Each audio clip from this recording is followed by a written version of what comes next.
Hey there! This might seem a bit random, going from talking about League patch notes one day to talking about Tekken the next, but this is today's discussion, get over it.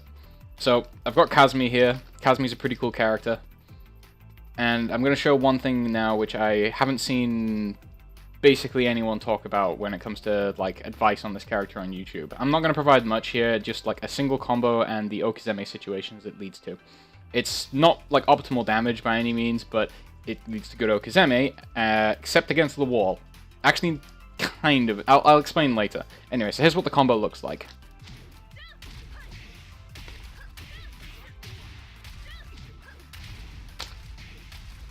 Now, so I'll go a bit slower this time. That was basically what it's supposed to look like when done properly. So your choice of launcher, this can be up forward 4, it can be forward 4, it can be forward, dash dance 2, no, 1, that's the one I'm on about, and counter hit 3. I can demonstrate that. If I hit the right button, that is.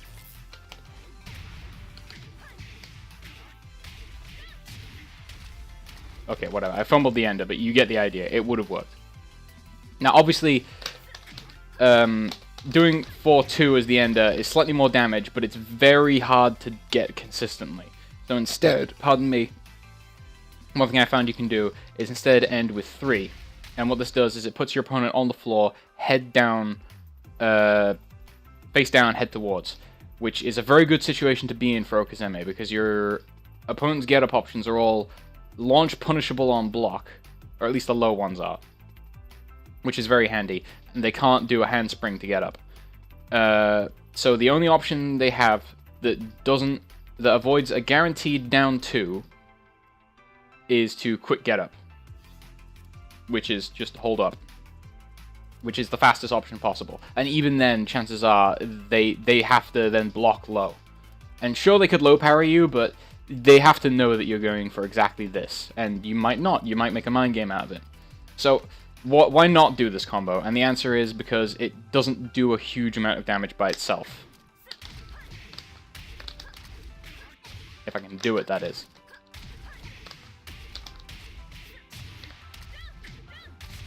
56 damage, not that much, but the guaranteed down 2 for if they do anything but quick get up adds an extra 16 to that to bump it up to 72, which is highly above average for a, just a standard hop kick essentially. And maybe that's not so great because Kazumi's hop kick is a bit, lacking in the range department, but it works off most of her launches, so it's a decent option. The only one it doesn't work off of is down forward 2, where you have to slightly adjust it and instead do 2 down forward 1s.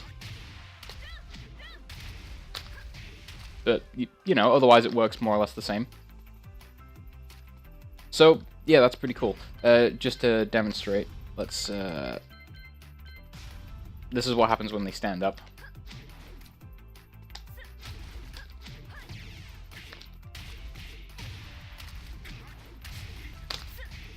Oh no, it does work. Maybe they don't stand up immediately. You never know with the training dummy in this game. But yeah, so for the most part, it's pretty unavoidable. It is absolutely guaranteed, though, if your opponent is against the wall at the end of this combo. Now, you might choose instead to try to convert to the wall, which is probably a better option for guaranteed damage. But if you do choose to do this combo and your opponent ends up against the wall, then the down 2 is absolutely guaranteed because you don't have to do the little dash up towards them after you've ended the combo with the final 3. Which is pretty nifty. And also, if they don't get up immediately after that, you can get another down 2 in, which bumps your damage out of the situation up by another 16. So suddenly you're, off of forward 4, this combo will get you 80 damage if you get the down 2 in at the end. So bumping that up to another 96, that's 50% off of a safe mid launcher. That's very, very strong. And even if you choose not to collect the down 2, you've got them in a very good Oki situation. So, I don't know, I don't see anyone really mentioning this. Maybe it's not as good as I'm making it out to be, but it just seems so powerful in my mind that, I feel like I have to get this information out there because no one mentions it, right? I don't know. This shouldn't be the primary reason to play Kazumi. There are plenty of other reasons why Kazumi is a character that you wanna play. There's her pokes. There's the fact that she's a mishmash of just general Mishima stuff. You sure they aren't picking her for her lows? That's for certain. But anyway, I just thought this was something worth mentioning. So yeah, hope you found this interesting. See you next time.